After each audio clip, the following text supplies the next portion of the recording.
The biggest productivity shifts that I've had in the last year haven't come from a new planner or a color coded spreadsheet or the latest app.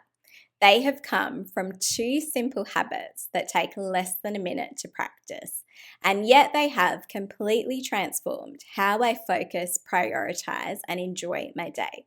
So grab your cup of tea and let's talk about two micro habits that have completely changed my everyday experiences.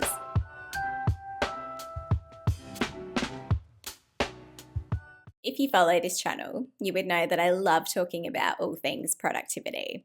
I love to experiment with it. I love to share what I feel has worked really well. So, for example, I've talked about how I read over 150 books a year.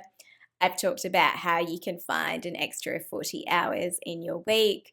And I've talked about things like the 7 hobbies of highly effective people. But what I have discovered in my love of all things productivity is that productivity experts have a way of really overcomplicating simple ideas. But it was thanks to two really influential people in the big tech space and a former doctor turned productivity guru that I have discovered these two micro habits that have really changed how I am experiencing my year so far. And my first micro habit is to define a daily highlight. The idea of a defined daily highlight is something that really stood out to me when I read the book Make Time by Jake Knapp and John Zarowski. Now, these two authors formerly worked for Google, and they were part of the masterminds behind services like YouTube and Gmail. So they understand productivity and perhaps the distractions that can get in the way of our productivity, often by design, because they have been a part of that process better than a lot of people. And what I really love about these two authors is that they have made the idea of a highlight so simple. And maybe that is something that just comes really naturally to people from the big tech space and simplifying this down to what is most important. They talk about this idea of a busy bandwagon. And the idea of a busy bandwagon is that we have been conditioned societally to constantly feel like we need to be busy. And then that is compounded with this idea of an infinity pool, which is that dopamine inducing constant distraction that we have as a result mostly from the digital world. So we are now facing this pressure of having to deal with this infinite pool of distractions along with trying to be productive as well. So the idea of a highlight is almost that space between your tasks and your goal. So this is about, for example, if someone was to ask you at the end of your day, what was the highlight of your day? What would that response be?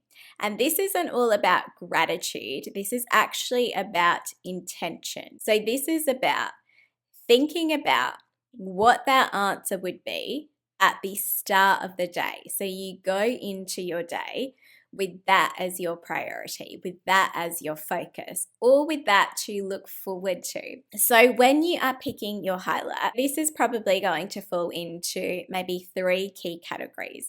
So this might be something that is urgent. This could be something that brings you satisfaction, or this could be something that brings you joy. So my routine for picking my highlight is that I will decide what my highlight will be, usually after I complete my morning pages, which is something that I've shared on this channel before. It has also become one of my favorite parts of my routine. I wouldn't call it a micro habit because it takes me about 20 minutes. But as I've shared, outside of these micro habits, it is a habit that I've probably been the most obsessed with introducing into my life in the last year or so. But I have been practicing defining a highlight now for at least since around the start of the year. And I found that it has truly been such a nice part of my day, because the way that I do it is that I will write it on one of the sticky notes on my laptop, and then that gets pinned to my desktop. So I see this highlight all day, and it's usually just a few words. And what the authors also recommend is to pick a highlight that is likely going to take within about 60 to 90 minutes. So that is enough time for it to be something that is meaningful. The authors in the book say, believe in your highlight. It is worth prioritizing over random disruption.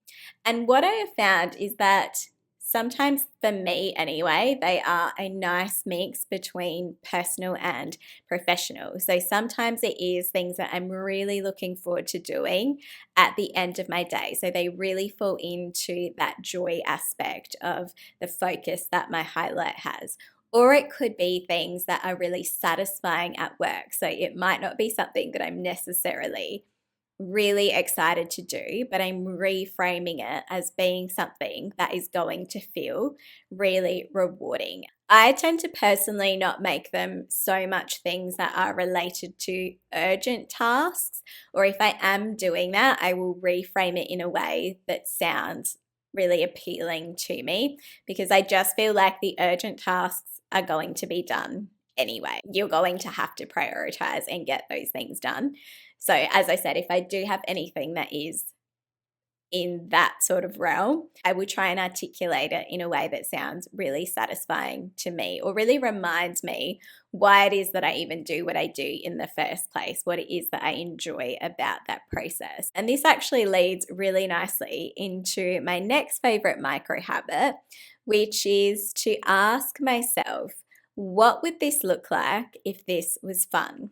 Now, this might be familiar to you if you are familiar with Ali Abdaal. This is one of the mantras that he has talked about on his channel and in his book. And I actually first heard him talk about this on his YouTube channel. I think this was years ago now that I first heard him mention it. And of all of the things that he spoke about, this was something that really stood out to me because it was such a simple question and a way to reframe what it is that you are already doing. It wasn't this huge complicated system. It takes you seconds to literally ask yourself that question. And a lot of the time, the solution or the answer to that question can also be so easy to implement. And this was something that then more recently, when I read his book, Feel Good Productivity, that also resonated as one of the strongest concepts for me personally as well, because it is just so easy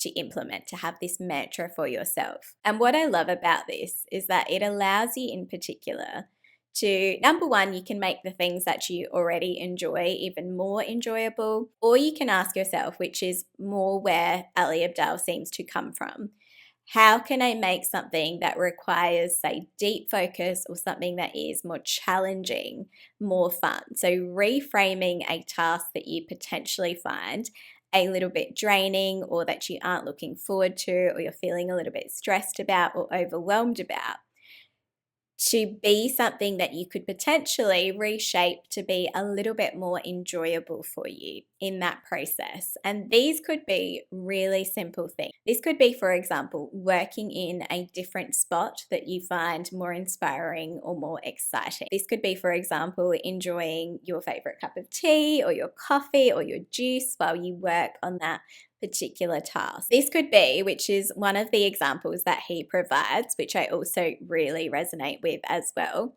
as simple as putting on a playlist that is going to make that task more enjoyable. So I, for example, when I am working and am in deep focus, like to listen to playlists for writing, for example, or playlists of instrumental sounds or nature sounds more recently is something that I found I've really enjoyed, because it just makes something that you have to do anyway a little bit more enjoyable. And it literally takes seconds to put on a playlist. And that doesn't need to just apply when you are working. This could be, other things that you are doing throughout the day. Maybe it's things around the house that you don't necessarily enjoy doing.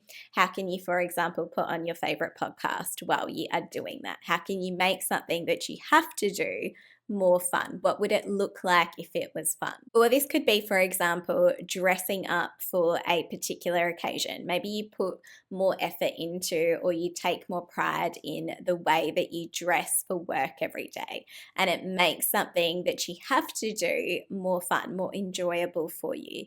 Or it could even be, and something that I try and put effort into as well, creating templates for yourself, especially for the things that you have to do regularly, that you actually enjoy looking at, that are aesthetically something that resonates with you. So when you are doing those tasks, they actually feel slightly more enjoyable than they would if they looked a different way. So there is no really one size fits all solution for the answers of any of these questions, but it is asking yourself that question to begin with. So if you feel like a task is a little bit more challenging, how can you make it more fun? In the book, Ali Abdaal says, "What could this look like if it was fun?" has now become a guiding question in my life, and it's surprisingly easy to draw upon. Think of a task that you don't want to do right now and ask yourself what it would look like if it were fun. Could you do it a different way? Could you add music, a sense of humor, or get creative? What if you set out to do a task with friends or promised yourself a treat at the end of the process? Is there a way to make this draining process a little more enjoyable? Thanks so much. To learn more about the 7 hobbies of highly effective people, then check out my earlier episode on this topic. I'll see you in the next episode.